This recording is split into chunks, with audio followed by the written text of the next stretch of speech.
Welcome to the Dad's Downtime Thinking and Drinking Podcast, the happy hour style podcast where a few guys get together, have a few drinks, talk about what they've been up to during the week. I am Dave Stanley, and alongside me, as usual, Steve Bassett, Tyler Cordell. As usual, you can find us on Facebook and on Twitter at Dad's Downtime. Be sure to give us a like and a follow, subscribe, leave a comment on the episodes and on the YouTube video. Now, let's see. Steve, what are you drinking today? Just water. Water. Okay. Tyler, what are you drinking today? I am drinking a nice pot of coffee. And I also am drinking water and a little bit of coffee, whatever's left. Because Steve likes to put his family before the podcast. He doesn't care about this podcast. That's why I have this lovely disheveled hair. Because we have to record this, let's see, it's 9 in the morning right now. So go fuck yourself, Steve. Yeah, you little. I could be playing video games right now. Instead I have to record this podcast. Right. It's all fucking Steve's fault. Be playing some Roblox. Shut the fuck up. No one's ever touched that kids? game.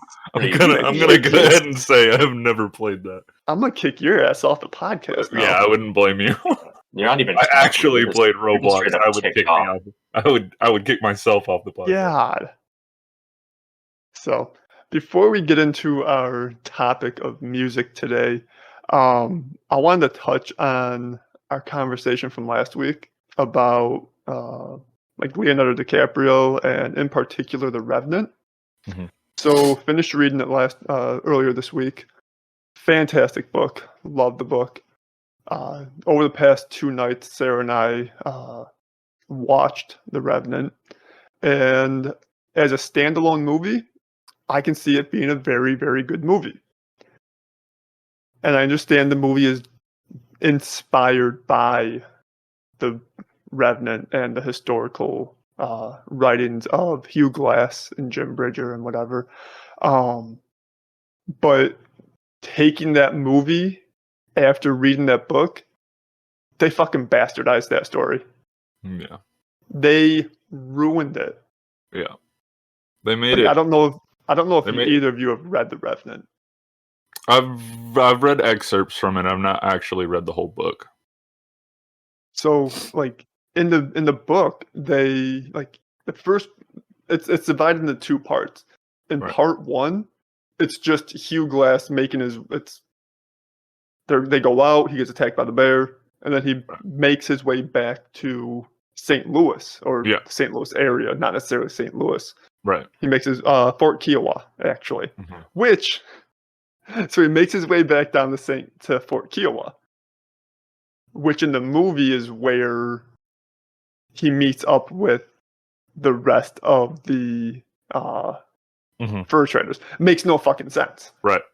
Makes no fucking sense at all. The second part of the movie or of the book is him heading up to Bighorn and Yosemite to meet up with the traders, the fur traders, and then him heading back down to find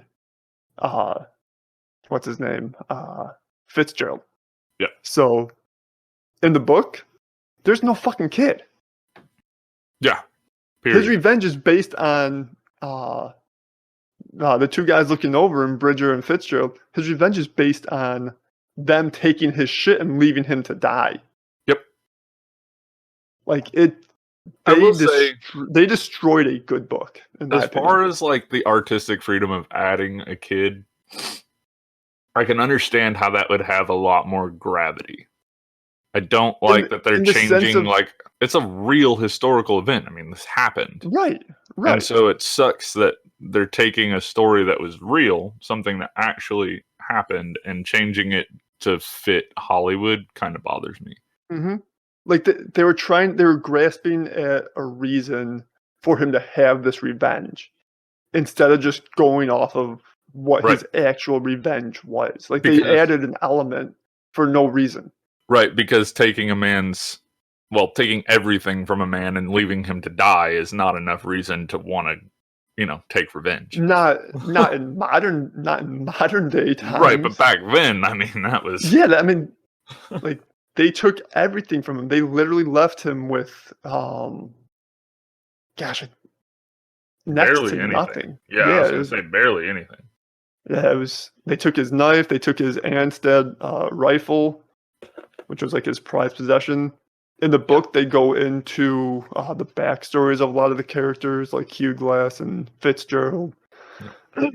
So, yeah, not impressed with the movie in the long run, just based on story. It really kind of ruined it. Right, yeah. I will say that, like I think I said it last week, my favorite bit... I want to stop pouring this while I talk. My favorite bit of the movie is the lighting. Mm-hmm. The visuals in that movie are absolutely stunning. Makeup was fantastic. Yeah, everything was done very, very well as far as like visually. But I can see where gripes about the story are made. And like I said, they hyper unrealistically modified certain events, like him going down the waterfall with that horse. I was like, yeah, no, he'd be dead by like a long shot. Oh, when he runs the horse off of the off the cliff. Yeah. And then dives into a tree. He'd be impaled before he got halfway down. But okay. So to kind of segue into the audio or the music and whatever, the first like 3/4 of that movie, the audio was fantastic. However, I had an issue with the last like quarter, maybe, of the movie. Really? Because there was like a constant like, maybe it was after he met up with the guys or with the trading company. There was, when he went back out to hunt Fitzgerald, there was a constant like water trickle noise for some odd reason. I don't know why. I'd have to go back and watch it. I don't remember that. And then beyond that, like once that noise stopped, there was like a constant like, and it was part of the, like I had to pause a few times to make sure it wasn't like something in my house. Right. And then after the whole water trickle noise stopped, there was a constant like screeching noise. Like it's like, oh my god, this has to fucking stop. What the hell? So I feel like in the end part they could have done better with the audio, but the music was good. Like it felt like it was like where it should be. Yeah. But speaking of music, Steve, you've been quiet. Music was your topic idea today, so hit us with your music. Like, what do you listen to? What are your favorite? I mean, I know what your favorite band is, but we all know Steve's favorite band. He talks about it incessantly. Yeah. I will say I'm on board with Zeppelin. It's a solid. I will say I am on board with Zeppelin all day. I'll give him that. I actually don't listen to music. Yeah, sure. He just sits in silence on his way to work. Yeah, on his way down the stairs to his desk. Yeah. So obviously I'm wearing a Zeppelin shirt. I love Led Zeppelin. I have not listened to them in a while though. I have been completely for the last probably 2 years, if not longer, been on the Blink-182 Nirvana. Oh yeah, the old grungy bit. Yeah, I've been really feeling that for a while. So really, like anytime that I go out taking my dog for a walk and I'm playing Pandora, I'm in the car because I don't listen to radio in the car because it sucks. Yep. I'm always playing Blink-182 radio. So you get Blink, you get Nirvana, you get Foo Fighters, you get Foster the People, The Strokes. I love all those bands. So I like The Strokes. Good. Yeah, they're really good. Yeah. I don't listen to much of any rock or anything like that. I'm sure Steve will be like, yeah, you listen to trash music. Because I listen to like, I have not, whenever I get in the car, I have not turned on my Spotify in a while. I'm just too lazy sometimes. So I just let the country radio station play. Oh, I like country. I like some country. I like Texas country. I will give you that. So this radio station I listen to, I really like it because like they play the modern stuff, but then they mix in like old stuff. We're talking like George old, Strait, like George Strait, yeah. and Brooks. yeah, Like that. yeah. So it's a good mixture. I really like that radio station. But if I am listening to Spotify, more often than not lately, it's been John Legend and Post Malone. What a weird spectrum. I do listen to a lot of different things. What a weird spectrum. Yeah. I can get on board with John Legend. I like him a lot. He makes some really, really beautiful music. He does. Aside from that, he collabs really well with other artists. Oh yeah. He's done a few songs with Chance the Rapper that I really like. So I can get on board with him for sure. Tyler, what do you listen to? Everything. Literally everything. I will listen to anything. Rap, hip hop, pop music. Literally rock, polka, sure, why not?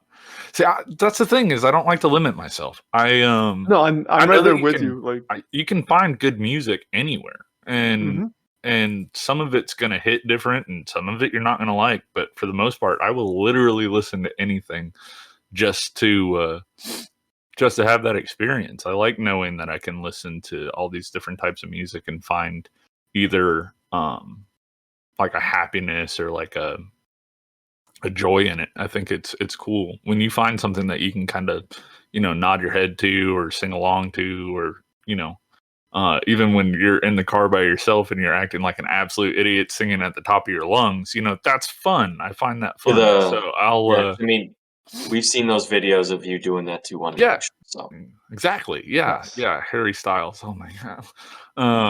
I'll tell you what, dude, after that dude broke off of One Direction, he made a killer album. The dude made one hell of an album. It's almost like an old rock vibe to it. Who made a killer album? People won't make. Who made a killer album was JT after he left that shitty band NSYNC. I'm getting that. All right. I'll say NSYNC is good. NSYNC is good. No, they're not. Come on. I better not go to bed tonight. Hey, Tyler. This just goes back. This just goes back to our conversation before we started the episode. Queen Myra. Yeah. See? See? Yeah, can we all agree Backstreet Boys is definitely better than NSYNC? Oh, God. I do know that you like Backstreet Boys because you used to fucking... you got something thrown at you. He used to jump in the chat to Backstreet's back. All right. Oh, my God. And I was like, shut the fuck up. I can't lie though. I grew up listening to Backstreet Boys. They blew up right when I was a kid, and so I remember when NSYNC had a concert on the Disney Channel. Did they really? Yeah, I don't just remember years that. ago. Yeah, fucking years ago. Yeah, it's crazy. But yeah, I'm right there with you, Tyler. I can listen to pretty much anything. Yeah, I do listen to most anything. It's just. I have my artist or genres that I tend to go back to more often than not. But like, I could be sitting at my desk and just throw on some piano music. Right. I've listened to what's it called? If I'm doing desk work right now, it's lo-fi. And lo-fi is some good. Really good lo-fi hip hop beats, or just even some classical lo-fi beats. Dude, I don't know. There's something about it. It's so subtle and relaxing, and I love lo-fi, dude. Lo-fi is really fun. For a little while, I was getting into, gosh, I don't even know what kind of music it would be considered, but the artist was, I think Tesseract, and I got hooked on them because of an Apple commercial. It was like CEO or JT. It was constantly popping up on like Hulu or whatever, and the song was just extremely catchy. And yeah, I got hooked on that style of music for a while. Yeah. So I go through waves of what I listen to. I've done that before. I get on YouTube, or if I watch like a movie trailer or something like that. If I hear like a cool beat in the background, or if I hear a cool song, I'll start looking in the comments trying to find out if anybody's tagged the song. That's how I found out times. about Strokes. Yeah. Well, I've known about the Strokes just because I've listened to that style of music for a really long time. And so the Strokes just kind of naturally popped up on my radar. And I started listening to them, and I was like, gosh, these guys are fantastic. Oh, sorry, Tessellated. Not Tesseract, Tessellated. Tesseract is from the Avengers, you idiots. There's probably a band. There's probably a band out there called Tesseract. I can almost guarantee it. Yeah, and I hope Loki shuts them down. Low key, I hope Loki shuts them down. I don't like you. Don't like you. Oh, wait. What is happening? Oh, you dropped the mic. Got it. Yeah, it's a mic. That's a mic drop. He did a mic drop for Loki. Get on my level. It's not a mic drop moment. But I hate Steve. Yeah, but he ruins my day. Yeah, makes my day. I'd say if I have a genre that I've been continuously going back to right now, it's probably rap, but just because of NF. Yeah, I listened to NF in a while, but no, NF he's has definitely got me. Like, I don't know, there's just something about his music recently that's just been like, it's hitting home, and it just sounds perfect. And so, yeah, no, I've been listening to him a ton. NF definitely hits that like vibe for like mental awareness, introspective. Yeah, it's good. I like listening to MF. The fuck is MF? MF Doom, motherfucker. Oh, sorry, not the same person. Oh, sorry. I thought we were just naming letters. No, there's literally. I like to listen to ZJ too. I don't. And if you don't know what that is, then you probably can't afford it. You know that NF is his initials, right? Steve's over here giving us shit about talking about an artist named NF, but I'm pretty sure he dropped a JT a little bit ago. He did. He did. Justin Turner. Justin Turner. The Los Angeles Dodgers baseball player. Yeah. The only JT that anybody should know or care about. This is why we can't have nice things. What? You don't like Justin Timberlake for real? Yeah. No, Steve loves Justin Timberlake. I took my wife to a Justin Timberlake concert, and we both had a good time. Dude, his music is incredible. It was one of the best concerts I've been to. I mean, I can't say it's better than the Eminem concert that I was at, because that was the only time Eminem seemingly has ever decided to tour the States, it seems. I was going to say, that guy, Eminem actually does concerts? Yeah. Oh, yeah, back in 2005 he did. Before, all the ODing and him basically deciding to say, fuck the US, let me just go to Europe and Australia all the time. Right. Yeah. I think he's done like 20 tours in Europe, but like one tour in the US. Yeah. Or he'll do Lala every once in a while, but Lala tickets are impossible to get, and especially he's going to a music festival soon. I just don't know which one it is. Pretty sure. It's probably in Europe. I'm done caring about going to see Eminem anymore. That ship has sailed. And honestly, I listen to his new albums whenever he drops them. I listen to him for like maybe a month, and then it's just, all right, I'm done. I'm not going to lie, I haven't listened to Eminem in years and years. Music to Be Murdered By was a fantastic album, but he did a song. He's lost his staying power. He just has. Right. Well, the thing is he's still probably the best rapper alive right now. Honestly, he's the best lyricist. Yeah. So he's done some really good collaborations with other artists. He did one with Logic called Homicide, and that was such a good song. Was so cool. Almost like Logic paying homage to Eminem and Eminem just being himself, which was I just thought that was cool. But I've never really been like a diehard Eminem fan like most people that a lot of people will be like, oh well, You must have listened to what was it? The second album with Mockingbird and all that crazy stuff on Yeah, it. that was the no, that was Mockingbird was on Encore. Yeah, on Encore. Right, yeah. And so don't get me wrong, I love those albums, like his first few albums for sure, but it wasn't anything that I was like, this is what I need to listen to all the time. And that was so many people that I met, and you either get like the diehard. Yeah, Eminem show is like Eminem show is still my favorite Eminem album. Yeah. You either got like the far extremist Eminem fans that just absolutely adore him and think he's like the greatest person alive, or you've got the people that like him and just, they just listen to him casually, and then you've got people that hate him. So it's weird, and I've always fell in the middle there because I think he's good and I think he's one of the best, but I can't listen to him constantly. I don't know. I'll listen to like one or two songs by him, and then I'm done for the day. Just like I can't listen to your voice constantly. Yeah, I know. That's why we only do this once a week. I just hate it. Well, twice a week now with Movie Clue, so you're stuck with me. It's increasing, Steve. Oh, Tyler, so let me ask you something. So you said he did a feature with Logic, right? Yeah. So has he done one with Reason as well? I hate you. My fucking God. You're such an idiot. Steve's like the epitome of like I know dad jokes today. I know. What the hell? Logic did a song with call me Mike Tyson, baby. Bringing those blows. I bet you do like to blow. Logic was featured on a song with Joyner Lucas.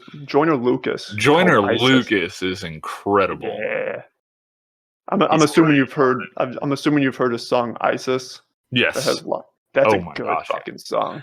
I like Logic. Period. And he just came out with a new album too, I think. Which is funny because I'm pretty sure like recently, like within like the past year, he said that he was retiring. Yeah, so. No, he took a hiatus. Not really a hiatus. It was he put out. He legit said he was retiring. He was done with music, and then he dropped another album. It was so funny because he came out with, I forget the name of the album. Hold on. His most recent one was Bobby Tarantino 3. The one before that was in 2019. No Pressure. He came out with No Pressure. Oh, yeah, that was 2020. Which was the last one, and that was when he said he was going to retire, and then here we are, 1 year later. Another Bobby Tarantino album. Yeah. Hearing you say No Pressure makes me think of Under Pressure by Queen. Another great band. He actually has an album called Under Pressure too. Well, then I'm gonna contact Freddie Mercury and let him know that is copyright. That was like his first. Let me get Freddie on the phone. Yeah, you go for it. Did you know that Yellow Wolf put out a new album recently? I thought I saw something past that. I haven't listened to any of his stuff. No, he went downhill. He went downhill pretty quick. I think pretty much ever since he left Shady Records. Yeah. Although I will say, I was watching an episode of Sons of Anarchy this past week, and they walked into a bar, and there was an old Yellow Wolf song playing. Really? Yeah. It was kind of a nice little like, I know that. I haven't listened to Yellow Wolf in a long time. Hell of a concert. That was a great concert. Yeah. I'll probably never go see him again though. I remember when y'all were talking about it, and I was like, dude, that would be fun. Yeah, it was me, Steve, and Matthew. Yeah. And then the first one was Matthew, my brother Rob, and I, the first one. So Matt asked me to go to that one, I think. The Rob and you. I know Steve asked me to go. But I didn't end up going. I don't remember why I didn't end up going, but I didn't like Yellow Wolf at that time. I loved him, but I didn't. Like $10. Yeah, $10 tickets. It was super cheap. Yeah, and I was like 10 feet from him while he was performing. It was pretty awesome, pretty epic. Well, I mean, we weren't very far from him at the one up in Milwaukee. Yeah, I mean, we were only like a football stadium away, so it wasn't that bad. Speaking of a fucking football stadium, shut the fuck up. I'm going to a. We were 20 feet max. Well, I was 10 at the other one. Yeah, bitch. Going to a 21 Pilots concert in November. Did Did he smash a microphone at that one, Steve, and then yell at someone on his stage? Did you get pissed at somebody on the stage at that one, Steve? Luckily, he didn't have a nervous breakdown. I think no, I don't think. Yeah, he was going through some shit. Yeah, that year that he was it was out like there. right before that concert. Yeah, he was just overbooking himself. He was overworking himself, and I think he was battling some other things. So I think he was dealing with alcoholism yet at that point. Mm-hmm. Yeah, he legit was like ready to like beat the fuck out of one of the guys on the stage that night. He was not happy. That's awesome. He was having like a microphone issue, so he smashed the mic and like started like yelling at one of the like crew guys. Yeah. It was wild. It was a concert, that was for sure. I would imagine. A little bit uncomfortable. Yeah. I would imagine that would kind of take away from the the experience of the show and stuff like that. Definitely. Yes and no. I mean, that concert definitely fed some people, I would think. Yeah. But yeah, there's got to be a level of professionalism during performing. Because realistically, it is your job. So like, you can get away with. Yeah, because if you watch Nirvana music videos and stuff, you see what Kurt Cobain and them did to their music equipment during and after shows. Like Kurt Cobain would jump through the drum sets and smash guitars and that's another thing. I'm talking about like how you treat your how you treat the people people that like set up shop for you and stuff like that at shows. Like if you disrespect them, you're kind of just being an asshole. I mean, if you're destroying your equipment, you're just blowing your money, and that just makes you look like an idiot.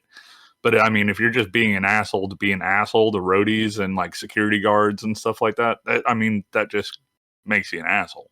It does, but let's just say, like I said, he's going through something. Like maybe they're they're there every show, and they see 99% of the time he's a cool dude to work for. He's a cool guy to hang out with after a set.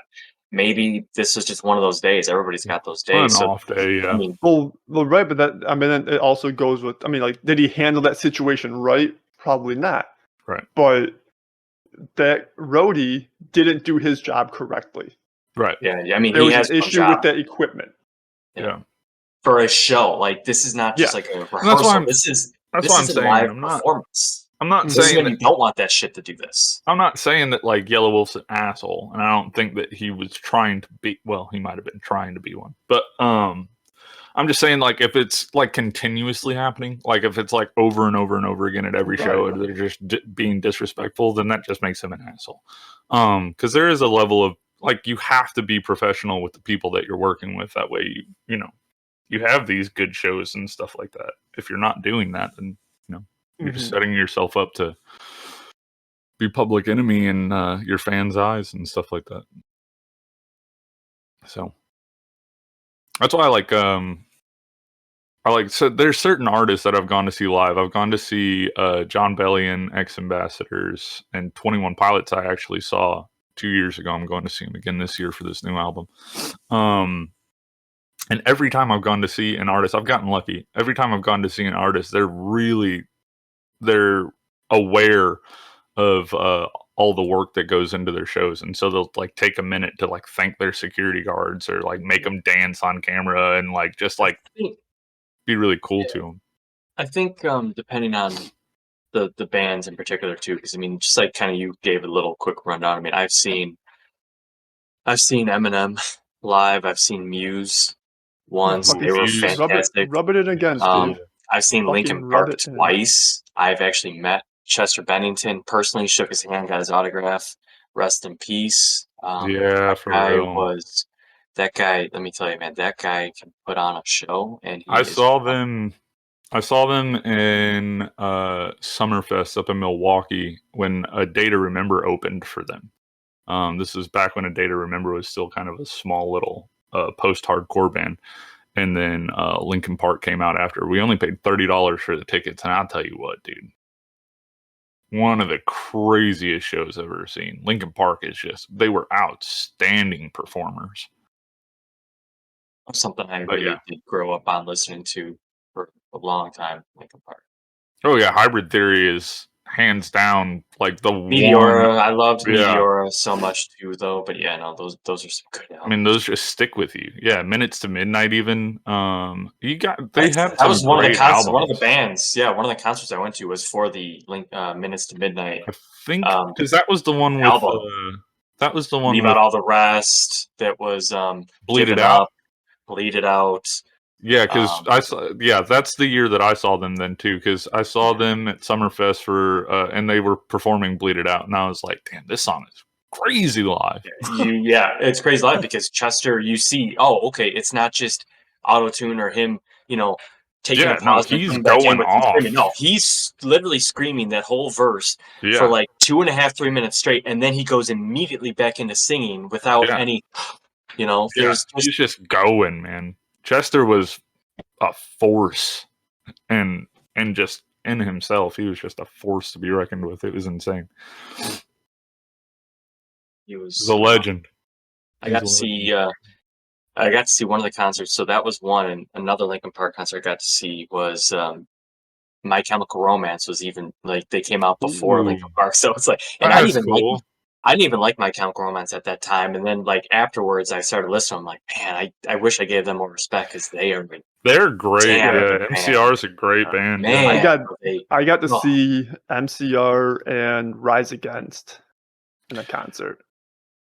I was a huge fan of Rise Against for a long time, and like looking back at it now, don't get me wrong, I still think Rise Against is a great band, but if you take a look at all of their albums they've ever came out with, every song is identical.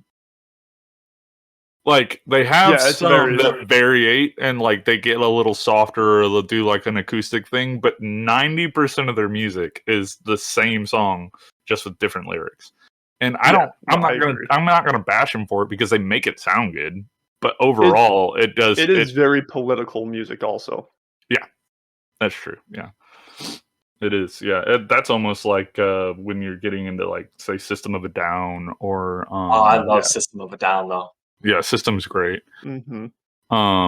Metallica even is a very political band. Five Finger Death Punch was a very political band. So it just, I mean, that rock in general, you can find some very political movements in the rock scene, but that's kind of what they were built on, is fighting against the system, fighting against the normal, and then going against all of that and making your own. Floyd was pretty political. Yeah, they were. Yeah, but they were good. They were huge. AC/DC, really. Oh boy, I mean, there were some big old school rock, really, really good for me. Yeah. So we're starting to get a little long here, but to wrap up, what were your guys' first concerts? Oh, mine was Eminem, 2005. Right. My first concert was, I think it was Summerfest. I think that was actually my first concert. Not the Linkin Park and A Day to Remember one though. I think the first one that I ever saw was with the Scorpions. And ZZ Top and a few others. Dude, it was a good time, man. And that was just such a little, like, we weren't even expecting. So we went there to go see Red Hot Chili Peppers, right? Because we saw that they were on the Summerfest lineup. We got there, made it through the whole night, and then at the end of the night, they said, sorry guys, there was a problem with the promo information. It's actually Red Hot Chili Pipers. It's this bagpipe rock band. And we were like, fuck it, we're gonna go see them anyways. And so it sucked because, you're there for the peps, man. And I was so excited. I wouldn't imagine that people are probably demanding money. There were people walking out. I mean, people were leaving. Yeah. Yeah, that's a big fuck up. I mean, the crowd. Whoever messed it up gets fired the next day because you don't mess up Peppers and. Seriously.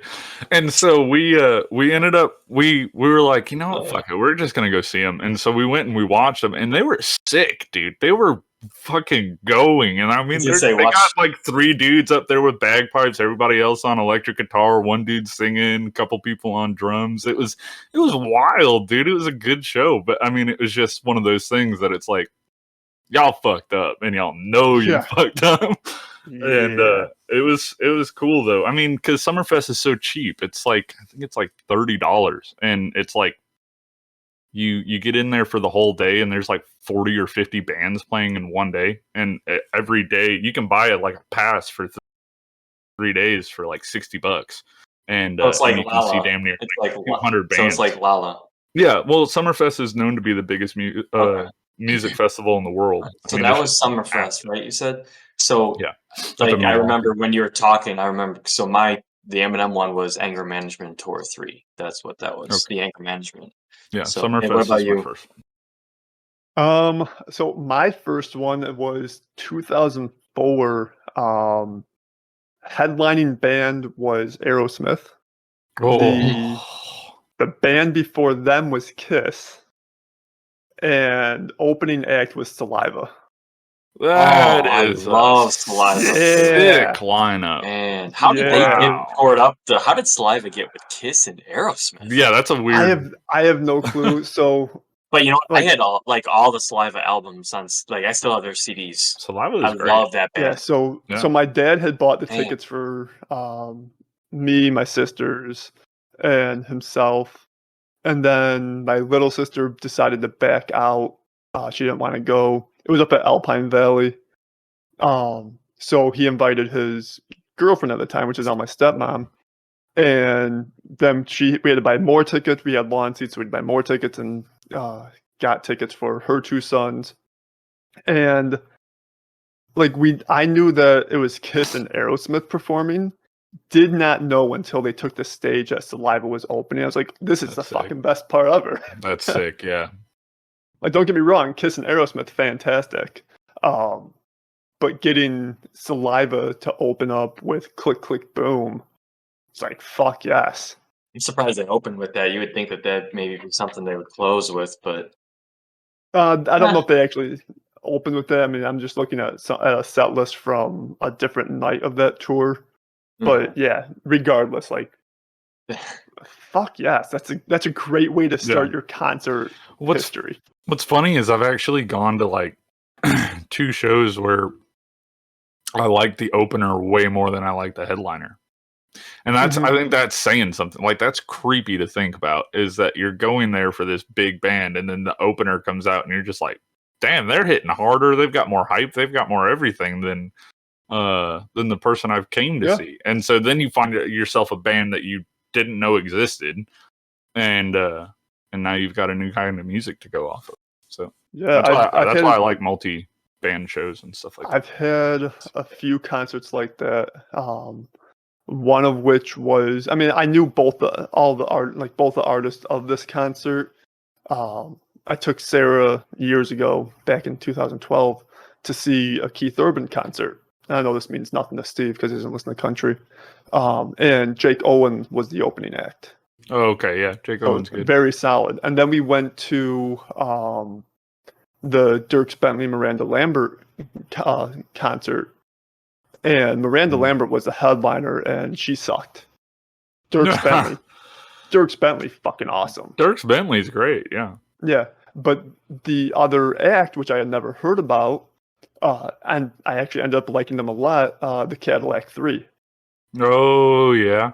Yeah, I was like, fuck, this is a good rock country band right here.